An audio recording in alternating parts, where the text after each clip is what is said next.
Hello everyone, welcome to our channel universal laws. इस video में हम डिस्कस करेंगे how to write an answer whether you are preparing for judiciary, LLM और LLB students. उन सभी के लिए ये वीडियो बहुत हेल्पफुल है। मैं आपको बताऊंगी कि किसी भी क्वेश्चन को अटेम्प्ट करने का एक प्रॉपर तरीका क्या होता है। So let's begin this video. वो बहुत ही सिंपल तरीके से पूछा जाएगा। There will be no rocket science, it will be very simple कि आपसे पूछ लेंगे कि डेफिनेशन ऑफ स्टेट बताइए, या किस तरह से स्टेट को हमारे कॉन्स्टिट्यूशन के अंदर डिफाइन किया गया है ये बताइए। एंड दे माइट आस्क कि whether judiciary is included in a state, whether electricity board is included in a state, so all the other authorities which are included in state, वो उस तरह से आपसे क्वेश्चन फ्रेम करके पूछा जा सकता है। मैं आपको बताऊंगी किस तरह से आपको कोई भी क्वेश्चन अगर पूछा जाता है तो कैसे आप उसको आंसर करें as a LLM student. Because if you are going for LLM then it means कि आपने क्योंकि LLB कर चुके हैं, यानी कि आपके पास लॉ की बेसिक नॉलेज है। But while doing LLM you are making a research एक तरह से आप कर रहे हैं, या फिर एक तरह से उसे और डीपली पढ़ रहे हैं, आप एनालाइज कर रहे हैं लॉ को, आप लॉ को समझ रहे हैं, अपनी दुनिया से उसे जोड़ के समझ रहे हैं। तो इसलिए बहुत ज़रूरी हो जाता है कि जब भी आप कोई आंसर लिखें तो आप उसे इस पर्सपेक्टिव से लिखें कि आपने क्या उस चीज़ से समझा, कैसे आप उसे रिलेट कर पा रहे हैं। ठीक है। और बहुत ज़रूरी है कि आप अपने क्वेश्चन को जब भी शुरू करें तो एक इंट्रोडक्शन से, एक जनरल इंट्रोडक्शन के साथ उसे शुरू करें। अगर आपसे क्वेश्चन पूछा जाता है regarding the definition of state, तो पहले आप इंट्रोडक्शन लिखेंगे। एंड ये इंट्रोडक्शन आपका ब्रीफ होना चाहिए। ये नहीं कि आप इंट्रोडक्शन को बहुत ज़्यादा लंबा कर रहे हैं कि एक पैराग्राफ लिख दिया काफ़ी बड़ा सा। नहीं, आपको इंट्रोडक्शन लिखना है मैक्सिमम 5 to 6 लाइन्स और 7 लाइन्स का आपका इंट्रोडक्शन होना चाहिए। ठीक है, तो हम शुरू करते हैं। The fundamental rights as provided under part 3 of Indian constitution. अब आपने शुरू में ही ये बात मेंशन कर दी कि फंडामेंटल राइट्स जो है वो पार्ट 3 ऑफ इंडियन कॉन्स्टिट्यूशन के अंदर प्रोवाइडेड हैं। And the fundamental rights are restrictions on the powers of legislature, executive and judiciary. It means that fundamental rights are protection against the arbitrary exercise of powers by state. Thus, it becomes important to give a definition of a state, and thus state is defined under Article 12 of Indian Constitution. तो आपने introduction में ये बात समझाई कि जो fundamental rights हैं वो पार्ट 3 ऑफ कॉन्स्टिट्यूशन के अंदर दिए गए हैं, एंड जो भी फंडामेंटल राइट्स इंडिविजुअल्स को मिले हैं वो सब एक तरीके से क्या हैं, वो सब एक तरीके से प्रोटेक्शन है जो कि आपको मिले हैं अगेंस्ट द स्टेट, कि ताकि स्टेट कोई इस तरीके की एक्टिविटीज़ ना करे जहाँ पर कि स्टेट में लेजिस्लेचर, एग्जीक्यूटिव या जुडिशरी कोई ऐसे एक्शंस ना ले जिससे कि जो इंडिविजुअल है उसके राइट्स जो हैं वो अफेक्ट हों। यानी कि बेसिकली हम समझते हैं कि सारे जो फंडामेंटल राइट्स हैं वो आपको स्टेट के अगेंस्ट अवेलेबल हैं। और अब यहाँ पर बार बार मैं वर्ड यूज़ कर रही हूँ स्टेट स्टेट स्टेट, बट ये स्टेट है क्या? तो इसीलिए बहुत ज़रूरी हो गया कि अगर हमें ये पता है कि जो फंडामेंटल राइट्स हैं वो स्टेट के अगेंस्ट अवेलेबल हैं, तो हम ये भी जानें कि उस स्टेट का मतलब क्या है, कि स्टेट का मीनिंग क्या है। इसीलिए स्टेट को डिफ़ाइन किया गया आर्टिकल 12 के अंदर, यानी आर्टिकल 13 से बेसिकली आर्टिकल 14 से जो आपके फंडामेंटल राइट्स शुरू होते हैं उनसे पहले ही आर्टिकल 12 के अंदर स्टेट को डिफाइन किया गया फॉर दैट पर्पस कि पहले ही आप आर्टिकल 12 में समझ जाएं कि स्टेट का ये मतलब है। एंड जो अपकमिंग फंडामेंटल राइट्स हैं फ्रॉम आर्टिकल 14 वो सब आपको स्टेट के अगेंस्ट अवेलेबल हैं। तो हम जानते हैं कि स्टेट का मतलब क्या है। आर्टिकल 12 जो है वो डेफिनेशन ऑफ स्टेट देता है, जिसके अंदर बताया गया कि state includes government and parliament of India, the government and legislature of each states, all local or other authorities, all other authorities under the control of government of India. It means कि यहाँ से हमारे पास 4 elements निकल करके आए कि state के अंदर 4 चीज़ें इंक्लूडेड हैं। फर्स्ट वन कि the government and parliament of India, the government and legislature of each states. These are very simple कि state government और state legislature and all other local authorities, जो भी local authorities हैं और other authorities. And your fourth one is all other authorities under the control of Government of India, जो कि Government of India के control में हैं वो सारी authorities. बट ठीक है, government and parliament of India first element clear है, government and legislature of each states ये भी क्लियर है. बट यहाँ पर जो थर्ड और फोर्थ एलिमेंट में अदर अथॉरिटीज़ टर्म यूज़ की गई है, इस अदर अथॉरिटीज़ टर्म की वजह से बहुत बार क्वेश्चंस अराइज हुए कि क्या कोई बॉडी इस अदर अथॉरिटी टर्म के अंदर इंक्लूड हो सकती है, क्या हम उस बॉडी को स्टेट मान सकते हैं या नहीं मान सकते. जहाँ तक हम लोकल अथॉरिटीज़ की बात करें तो लोकल अथॉरिटीज़ में municipalities, panchayat, district board, improvement trust ये सब इंक्लूडेड हैं. बट अदर अथॉरिटीज़ जो टर्म है वो एक वेग टर्म नज़र आती है. इनिशियल ईयर्स में ये देखा गया कि जुडिशरी में भी बहुत तरीके के डिफरेंट व्यूज़ आए कि वेदर इलेक्ट्रिसिटी बोर्ड है, ONGC, LIC, कि whether these are included in the term other authorities or not. So जो हमारा आर्टिकल 12 है बेसिकली, उसमें हम अब आगे बात करेंगे कि ये जो अदर अथॉरिटीज़ टर्म यूज़ की गई है इसका क्या मीनिंग है. The main question that arose before judiciary was that कि कौन कौन सी वो बॉडीज़ हैं, which bodies are included in the term other authorities. It is through judicial interpretation that various authorities are considered to be included in the definition of the term state. Judicial interpretation के through ऐसा हुआ कि बहुत सी authorities को जिन्हें पहले state नहीं माना गया था उन्हें बाद में स्टेट का दर्जा दिया गया और उन्हें कंसिडर किया गया कि हाँ ये भी स्टेट की डेफिनेशन में आती हैं. सो अब हम बात करेंगे डिफरेंट बॉडीज़ के बारे में जिनके बारे में क्वेश्चन अराइज हुआ. पहले जुडिशरी का व्यू कुछ अलग था, फिर बाद में जुडिशरी का व्यू कुछ अलग हुआ. तो उन सभी केसेस को अब हम एक्सप्लेन करते मैं चलूँगी आपके लिए. So your first question is कि वेदर यूनिवर्सिटी इज़ स्टेट. क्या यूनिवर्सिटी स्टेट है या नहीं है. जब ये क्वेश्चन अराइज हुआ in the case of university of Madras versus Santabai AIR 1954. Now I will like to make this very clear कि यहाँ पर मैं AIR मेंशन कर रही हूँ अपने आंसर में that AIR 1954, AIR this and that. But आपके लिए ये बहुत ज़्यादा ज़रूरी नहीं है कि आप सभी AIR याद करें. जो बहुत ही ज़्यादा लैंडमार्क जजमेंट्स हैं एज इन केशवानंदा भारती और as in there are various judgments जो कि बहुत लैंडमार्क हैं, तो आपको उनके साइटेशंस याद होने चाहिए. But you are not expected कि आप सभी केसेस के साइटेशंस को आपको याद हों. सो कभी ऐसा नहीं होगा कि जो एग्जामिनर है वो आपके मार्क्स इस बेसिस पे काटेगा कि आपने AIR मेंशन नहीं किया. No, this will be suffice कि अगर आपको केस का नाम याद है एंड आप कोट कर पा रहे हैं कि उस केस में क्या बात कही गई, क्या क्वेश्चन अराइज हुआ. Okay. So in the case of University of Madras versus Santabai, Madras High Court evolved the principle of ageisdom generis. Ageisdom generis का मतलब क्या है? Means of like nature. Like nature means जो एक जैसे हैं. It means that only those authorities are included in the meaning of term state which are performing any governmental or sovereign functions, that is which are of the like nature as that of state. तो initially क्या किया गया कि जो term other authorities है उसको एक बहुत ही लिटरल इंटरप्रिटेशन दिया गया.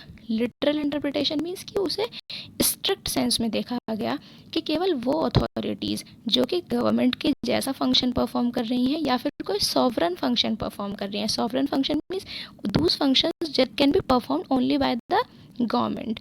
तो अगर कोई ऐसी बॉडी है जो कि गवर्नमेंट के फंक्शंस परफॉर्म कर रही है या सॉवरन फंक्शंस परफॉर्म कर रही है तो केवल उस बॉडी को ही अदर अथॉरिटीज़ में इंक्लूड किया जाएगा और उस बॉडी को ही स्टेट समझा जाएगा. But later on in the case of Ujjambai versus state of UP, जो एजेइज्डम जनरस का प्रिंसिपल जो आपने पिछले केस में जुडिशरी ने इवॉल्व किया उसका यूज़ किया, but later on in Ujjambai case the ejusdem generis principle was not applied and held that university is also a state within Article 12, and it is not necessary that the authority must be performing any government or sovereign functions to be included in the definition of state. So basically जो university of Madras और संताबाई के case में जो held किया गया था उसे पूरी तरह से एक तरह से Ujjain by versus state of UP के केस में पलट दिया गया। ये कहा गया कि केवल वो कि ज़रूरी नहीं है कि जो अथॉरिटी है वो गवर्नमेंट फंक्शंस या सॉवरन फंक्शंस परफॉर्म कर रही हो तभी आप उसे स्टेट की डेफिनेशन में इंक्लूड करेंगे, ऐसा ज़रूरी नहीं है। अब अगर आपसे कोई क्वेश्चन पूछा जाता है कि whether university is a state, तो आप कहेंगे हाँ यूनिवर्सिटी स्टेट है, यूनिवर्सिटी स्टेट की डेफिनेशन में इंक्लूड होती है। Now next question which arise that is whether LIC और ONGC इंक्लूडेड इन स्टेट। क्या LIC और ONGC स्टेट की डेफिनेशन में इंक्लूड होते हैं? In the case of Sukhdev Singh versus Bhagat Ram, LIC and ONGC were held to be state because they are performing very close functions to that of the state government and sovereign functions, and these are state because यहाँ पर कुछ 3 points दिए गए कि LIC और ONGC state हैं क्योंकि वो गवर्नमेंट और सॉवरन फंक्शंस परफॉर्म कर रहे हैं, very close to the government functions perform कर रहे हैं, and these are state because of these 3 reasons. First one, they are created by a statute, कि ये किसी स्टैट्यूट के द्वारा बनाए गए हैं। स्टैट्यूट के द्वारा मीन्स कि कोई एक्ट लाया गया, कोई लेजिस्लेशन पास की गई जिसके द्वारा इनका फॉर्मेशन हुआ है। they had the statutory power to make rules and regulations। LIC और ONGC ऐसी बॉडीज़ हैं जिनके पास ये पावर है कि वो रूल्स और रेगुलेशंस बना सकते हैं, and these are subject to governmental control. It means कि LIC और ONGC जो है वो गवर्नमेंट के कंट्रोल में है, यानी गवर्नमेंट उनके ऊपर एक कंट्रोल एक्सरसाइज किए हुए है, इसीलिए LIC और ONGC को स्टेट का दर्जा दिया गया। And again in case of Electricity Board Rajasthan versus Mohanlal, Electricity Board of Rajasthan was also held to be state, and यहाँ पर भी सेम जो ऊपर प्रिंसिपल्स बताए गए हैं, ये तीनों प्रिंसिपल्स की created by statute and statutory power to make rules and regulations, इन्हीं प्रिंसिपल्स के बेसिस पर कहा गया कि इलेक्ट्रिसिटी बोर्ड ऑफ राजस्थान भी एक स्टेट है, बिकॉज वो भी एक प्रॉपर स्टैट्यूट के द्वारा बनाया गया है, उसके पास भी रूल्स एंड रेगुलेशंस बनाने की पावर है, एंड इलेक्ट्रिसिटी बोर्ड भी जो है गवर्नमेंट के कंट्रोल में है, गवर्नमेंट उसके ऊपर प्रॉपर कंट्रोल एक्सरसाइज किए हुए है, इसीलिए इलेक्ट्रिसिटी बोर्ड भी स्टेट है। देन जो मोस्ट इम्पॉर्टेंट आपका आर्टिकल 12 में केस आता है जहाँ पर 5 पॉइंट्स टेस्ट बताया गया, that is your RD Shetty versus international airport authority of India, AIR 1979। यहाँ पर मैं आपको जज का नाम भी बताऊंगी जो आपके justice PN Bhagwati, honourable justice PN Bhagwati. तो अगर आप अपने आंसर में कोट करेंगे केस का नाम प्रॉपरली एंड आप जस्टिस का नाम भी दे रहे हैं, दिस शोज़ कि हाँ आपने उस केस को अच्छे से पढ़ा है और आप जानते हैं कि वो कौन ऑनरेबल जज हैं जिन्होंने उस केस में कोई नया प्रिंसिपल ले डाउन किया। तो यहाँ पर जस्टिस PN भगवती ने इस केस में एक 5 पॉइंट्स टेस्ट दिया टू डिटरमिन कि वेदर कोई भी बॉडी स्टेट है या फिर नहीं है, कि अगर आपको जानना है कि क्या कोई बॉडी स्टेट की डेफिनेशन में इंक्लूडेड है या नहीं है, या हम उसे स्टेट की डेफिनेशन में माने या ना माने, तो उसके लिए आपको देखना होगा कि क्या वो बॉडी इन 5 एसेंशियल प्रिंसिपल्स को कंटेन करती है या नहीं, क्या वो 5 एसेंशियल प्रिंसिपल्स उसके अंदर प्रेजेंट हैं या नहीं। The first one is it must B established by the constitution और बाय एनी स्टैट्यूट। जो पहला एसेंशियल आता है वो ये कि वो जो बॉडी है जिसके बारे में ये क्वेश्चन अराइज हुआ है कि क्या वो स्टेट है या नहीं है, तो that body must be established by the constitution और बाय एनी स्टैट्यूट। वो बॉडी कॉन्स्टिट्यूशन के द्वारा या तो बनाई गई हो या किसी स्टैट्यूट के द्वारा एस्टेब्लिश की गई हो। Second, it must be receiving financial aid out of the state functions. जो वो बॉडी है वो कुछ फाइनेंशियल एड रिसीव कर रही हो। कहाँ से फाइनेंशियल एड रिसीव कर रही हो? Out of the state funds, state के फंड्स से। अब चूंकि वह बॉडी स्टेट के फंड्स से फाइनेंशियल एड रिसीव कर रही है, इट मीन्स कि स्टेट का उसके ऊपर कंट्रोल भी होगा और ज़रूरी भी है कि स्टेट का उन बॉडीज़ के ऊपर प्रॉपर कंट्रोल हो। Your fourth one is it must have the power to make rules and regulations. उस बॉडी के पास ये भी पावर हो कि वो रूल्स और रेगुलेशंस बना सके। Fifth one, it must be performing the functions of public importance. जो वो बॉडी है वो इस तरीके के फंक्शंस परफॉर्म कर रही हो जो कि पब्लिक इम्पॉर्टेंस से रिलेटेड हो, जो कि पब्लिक यूटिलिटी के हों, पब्लिक वेलफेयर के लिए किए जा रहे हों। तो अगर कोई भी ऐसी बॉडी है जो कि इन पांचों एसेंशियल प्रिंसिपल्स को कंटेन करती है, जो कि इन पांचों एसेंशियल प्रिंसिपल्स को फॉलो करती है, उस बॉडी को स्टेट की डेफिनेशन में इंक्लूड किया जाएगा। The doctrine of instrumentality, which was laid down under the case of R.D. Shetty, it was again reiterated. इसे दोबारा से जो है जस्टिस पी.एन. भगवती ने in the case of Ajay Hasia versus Khalid Mujib, इस केस में दोबारा से इस प्रिंसिपल को जस्टिस पी.एन. भगवती के द्वारा कोट किया गया और उनके द्वारा कहा गया कि any corporation which falls within the scope of article 12 if it is acting as an instrumentality or agency of the state, कि अगर कोई इस तरीके की बॉडी है जो कि स्टेट की इंस्ट्रूमेंटैलिटी या स्टेट की एजेंसी की तरह एक्ट कर रही है, यानी कि स्टेट का उस बॉडी के ऊपर प्रॉपर कंट्रोल है, तो वो बॉडी भी स्टेट की डेफिनेशन में इंक्लूड होगी। इसीलिए जो भी कोऑपरेटिव सोसाइटीज़ हैं जो कि रजिस्टर की गई हैं under the societies registration act, उन्हें भी स्टेट के अंदर इंक्लूड किया गया और उन्हें आर्टिकल 12 के अंदर स्टेट कंसिडर किया गया।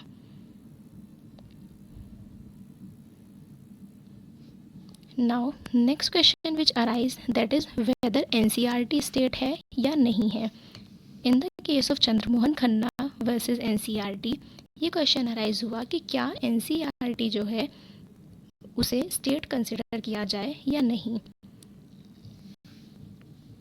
अब यहाँ मैं आपसे क्वेश्चन पूछती हूँ कि what is the full form of NCERT, and I expect कि आप लोगों को एनसीईआरटी की फुल फॉर्म पता होगी, एंड आप कमेंट बॉक्स में कमेंट करके ये बताएं कि एनसीईआरटी की फुल फॉर्म क्या है।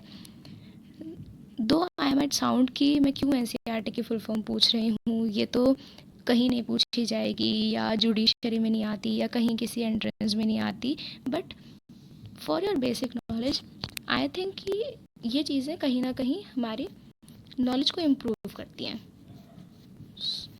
सो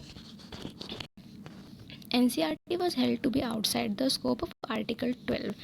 दो एनसीईआरटी एक सोसाइटी है जो कि रजिस्टर्ड है under the societies registration act, but it is largely N autonomous body and is not performing any governmental functions.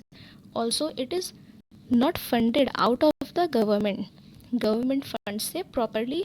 पूरी तरीके से जो एनसीईआरटी है वो एक ऐसी बॉडी नहीं है जो पूरी तरीके से अपने सारे फंड्स गवर्नमेंट से रिसीव कर रही हो। दो ये एक सोसाइटी तो है, और हमने पीछे अभी पढ़ा कि सोसाइटीज़ जो कि सोसाइटीज़ रजिस्ट्रेशन एक्ट के द्वारा रजिस्टर्ड हैं उन्हें आप स्टेट कंसिडर करेंगे, बट चूंकि एनसीईआरटी पूरी तरह से कोई ऐसे फंक्शंस नहीं परफॉर्म कर रही जो कि कम्प्लीटली गवर्नमेंट फंक्शंस हों, और ये एक तरीके से ऑटोनोमस बॉडी है। ऑटोनोमस बॉडी का क्या मतलब है? एक इस तरह की बॉडी जिसके पास प्रॉपर रूल्स और रेगुलेशंस बनाने की पावर है, जो कि अपने आप को खुद से रेगुलेट कर सकती है, जिसके पास ऑटोनॉमी है। ऑटोनॉमी मीन्स कि वो ऐसी बॉडी है जो कि खुद से अपने लिए रूल्स रेगुलेशंस बना सकती है, खुद अपने आप को रेगुलेट कर सकती है। इसीलिए एनसीईआरटी को स्टेट नहीं माना गया। Next question is weather BCCI is a state. क्या जो बीसीसीआई है वो स्टेट है? डोंट वंडर कि मैं दोबारा बीसीसीआई की फुल फॉर्म पूछूंगी, as in I have asked about NCERT. BCCI की फुल फॉर्म मैंने यहाँ मेंशन की है, that is the board of control for cricket in India. So यहाँ पर भी यही हुआ कि जुडिशरी का पहले कुछ और व्यू था, but later on view change हुआ, एंड इट हैपन्स कि ज़रूरी नहीं है कि एक बार कुछ किसी मैटर को लेकर के कुछ डिसाइड किया गया तो वही व्यू जो है अगेन एंड अगेन एक्सेप्ट कर लिया जाए। There are changes. So Your first case is Zee Telefilms versus Union of India. In this case, BCCI was held not to be a state because BCCI is not funded by the state. और हमने देखा कि RD Shetty case में 5 essential principles बताए गए और उन 5 essential principles में से एक एसेंशियल प्रिंसिपल ये भी था कि जो बॉडी है वो स्टेट के द्वारा फाइनेंस होनी चाहिए, स्टेट से वो फंड्स रिसीव कर रही हो. But since BCCI is not financed by the state and does not work under the control of state, so it is not a state. But later on, in a recent case, that is BCCI versus State of Bihar 2016, it was held that it is the duty of a state to facilitate and promote sports. State की ये duty है कि वो sports को promote करे, facilitate करे, and for that purpose अगर कोई भी ऐसी ऑर्गेनाइजेशन है which is working as an instrument of a state to fulfil such an object, then it must be considered as a state and it may be considered as a state. thereby Supreme Court evolved the flood gate principle. अब ये flood gate principal का क्या मतलब है अभी मैं समझाऊंगी. Which means that the court's interpretation as to considering BCCI as a state is confined up to the facts which came before the court in that particular case. कि BCCI जो है उसे स्टेट कंसिडर किया जाना चाहिए या नहीं किया जाना चाहिए, इस चीज़ को लेकर के जो भी कोर्ट का डिसीजन है वो केवल इस केस तक ही सीमित है. इसका मतलब कि अगर कोर्ट ने ये कहा इस केस में कि BCCI स्टेट है, देन इट डजंट मीन कि हर एक सर्कमस्टांसिस में BCCI को स्टेट ही माना जाएगा. जो कोर्ट का जजमेंट है that will be limited, that will be restricted only up to the facts and circumstances which came before the court for consideration in that particular case. This is called as floodgate principle कि एक तरीके से gate लगा देना, एक बार set कर देना. Thereby court held that it does not provide an interpretation to consider BCCI as a state for all purposes or in all circumstances. कि कोर्ट ने ये नहीं कहा कि BCCI जो है वो हर पर्पस के लिए या हर सर्कमस्टांसिस में स्टेट ही कंसिडर किया जाएगा. Only up to this extent कि BCCI जो है वो एक तरीके से स्टेट की एजेंसी की तरह एक्ट कर रहा है, एक इंस्ट्रूमेंट की तरह एक्ट कर रहा है जो कि हेल्प कर रहा है कि जो स्टेट का फंक्शन है कि किस तरह से स्पोर्ट्स को प्रमोट किया जाए, उस चीज़ में BCCI भी एक तरीके से हेल्प कर रहा है. इसी पर्पस की वजह से BCCI को स्टेट कंसिडर किया जा सकता है. And only up to the facts and circumstances जो सुप्रीम कोर्ट के पास इस केस में अराइज हुए, उस पर्पस से कोर्ट ने कहा कि हाँ BCCI स्टेट है.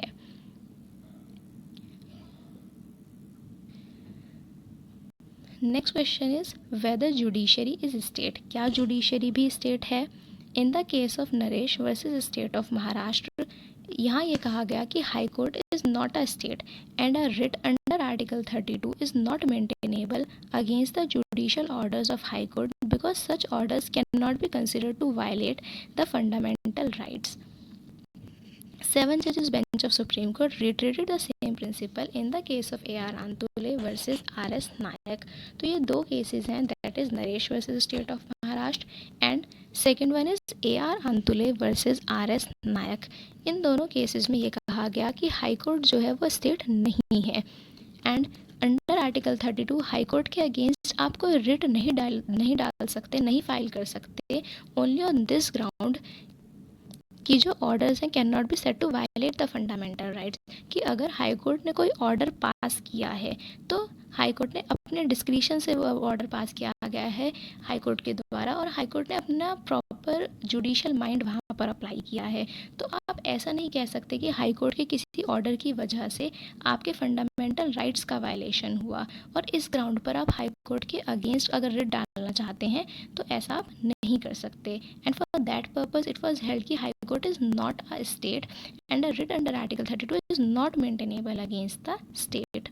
But later on in Ashrupa Ashok Hurra versus Ashok Hurra, Supreme Court reaffirmed that the superior courts of justice hai, means your High Court and the Supreme Court, that do not fall within the ambit of a state or other authorities under article 12. Means High Court is not a state, Supreme Court is not a state under the definition of other authorities, under the definition of a state under Article 12. Thus, it can be said that a superior court or a superior judicial body, when acting judicially, it would not fall under the definition of a state. जब वो judicial functions perform कर रहे हैं, means when they are deciding any matter, when they are deciding the rights and duties of parties, then they do not fall in the definition of a state. But when it performs any administrative functions or similar functions, just like conducting any examinations, आप ये जानते हैं कि जो examinations हैं as इन judiciary के जो examinations होते हैं वो कौन कराता है? हाई कोर्ट कंडक्ट कराता है.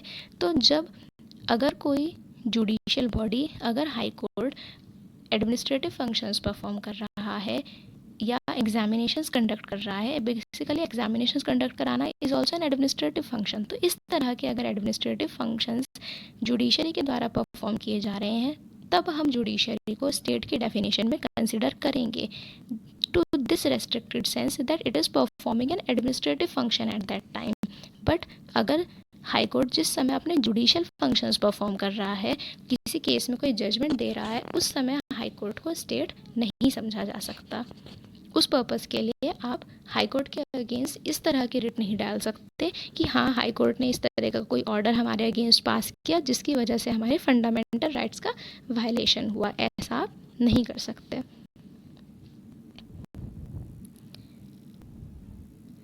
अब एक बहुत क्वेश्चन एक अराइज हुआ रिसेंटली दिल्ली हाई कोर्ट के पास कि whether United Nations is a state under article 12. So in case of Sanjay Bahel versus Union of India and others, Delhi high court ने क्या कहा कि United Nations is not a state within the meaning of Article 12 of the Constitution of India, and thus it is not amenable to writ jurisdiction under Article 226. क्योंकि अगर आपको writ file करनी है तो किसके अगेंस्ट फाइल करेंगे? State के against file करेंगे. बट कहा गया कि United Nations is not a state with in the meaning of article 12, and दस यूनाइटेड नेशंस के अगेंस्ट कोई रिट आप फाइल नहीं कर सकते. एंड यूनाइटेड नेशंस, और ऐसा क्यों कहा गया कि यूनाइटेड नेशंस जो है वो स्टेट नहीं है? बिकॉज फिर से वही याद करेंगे कि जो 5 प्रिंसिपल्स हमने बात करें, जो सारा मतलब बाद में जो भी बातें कही गई, जो भी केसेस हैं, वो बेसिकली उनमें आर.डी. शेट्टी वाले केस में कही गई जो 5 एसेंशियल प्रिंसिपल्स थे आपके, उन्हें फॉलो किया गया. और उन 5 एसेंशियल प्रिंसिपल्स के बेसिस पर ही ये देखा गया कि क्या इस बॉडी में वो 5 एसेंशियल प्रिंसिपल्स हैं या नहीं है. तो क्या उस बॉडी को हम स्टेट माने या नहीं माने, उसे अदर अथॉरिटीज़ में इंक्लूड किया जाए या नहीं किया जाए. तो यहाँ पर भी सेम यही देखा गया और ये पाया गया कि जो यूनाइटेड नेशंस है वो क्या है? वो एक इंटरनेशनल बॉडी है, and it can not be said to be performing any governmental functions. वो कोई गवर्नमेंट के फंक्शंस तो परफॉर्म नहीं कर रही, and it can not be treated as an instrumentality or agency of the government. इसीलिए उसे कोई गवर्नमेंट की इंस्ट्रूमेंटैलिटी या गवर्नमेंट की एजेंसी कंसिडर नहीं किया जा सकता. यूनाइटेड नेशंस एक इंटरनेशनल बॉडी है, and it can not be considered as a state. अब एक इम्पॉर्टेंट बात मैं आपको बताती हूँ कि जब भी आप अपने क्वेश्चन को, मैंने शुरू में आपको बताया कि जब भी आप क्वेश्चन शुरू करें तो आप वहाँ पर इंट्रोडक्शन डालें. इंट्रोडक्शन ऑफ 5 to 6 और 7 लाइन्स मैक्सिमम वो सफिस है. उसके बाद आप अपने कंटेंट को शुरू करें, बिकॉज इंट्रोडक्शन जो है वो शो करता है कि हाँ, आपको उस टॉपिक के बारे में क्या जनरल नॉलेज है. सिमिलरली जब आप अपने क्वेश्चन को एंड करें तो एंड करते समय 2, 3, 4, 5 लाइन तक का एक कंक्लूजन आप जो है ज़रूर डालें.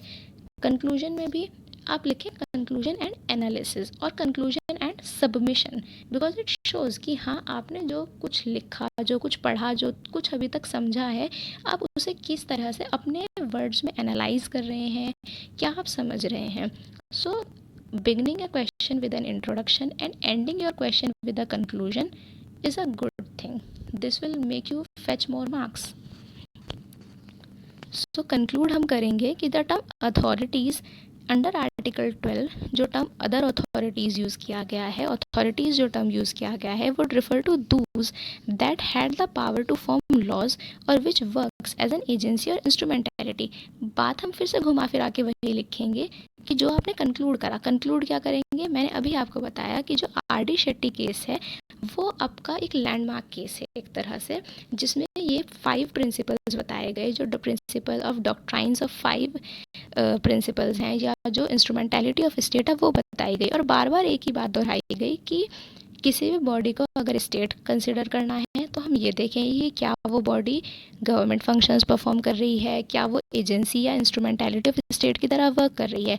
तो आप कंक्लूड करते समय भी यही बात लिखेंगे कि जो टर्म अथॉरिटीज़ है उसका मतलब है ऐसी बॉडीज़ से जो कि कोई एजेंसी और इंस्ट्रूमेंटैलिटी ऑफ स्टेट की तरह वर्क कर रही हैं, या फिर जो कि गवर्नमेंट फंक्शंस परफॉर्म कर रही हैं। And it is through judicial interpretations के थ्रू ऐसा हुआ है कि जो टर्म स्टेट है और जो अदर अथॉरिटीज़ हैं उन्हें वाइडली इंटरप्रेट किया गया। वाइडली कैसे इंटरप्रेट किया गया? जैसे मैंने शुरू में आपको बताया कि जब यूनिवर्सिटीज़ के बारे में क्वेश्चन राइज हुआ, तो in case of Santabai, in university of Madras versus Santabai, initially ये कहा गया कि यूनिवर्सिटी स्टेट नहीं है, but later on in the case of Ujjambai versus state of UP कहा गया कि यूनिवर्सिटी स्टेट है। तो यानी कि जो कोर्ट का व्यू है वो एक लिटरल इंटरप्रिटेशन से लिबरल इंटरप्रिटेशन की तरफ बढ़ा। पहले कोर्ट ने एक स्ट्रिक्ट सेंस अपनाया, बट बाद में वाइडली इन टर्म्स को इंटरप्रेट किया गया कि हाँ, बहुत सी ऐसी बॉडीज़ हैं जिन्हें अदर अथॉरिटीज़ के अंदर इंक्लूड किया जा सकता है, जैसे आपका LIC है, ONGC है, इन्हें स्टेट समझा गया। इलेक्ट्रिसिटी बोर्ड है, उन्हें स्टेट माना गया। So various bodies are included within the meaning of the state under article 12 of the constitution through judicial interpretations. So here our question ends, but like करें, share करें एंड हमारे channel को subscribe करें। Thank you.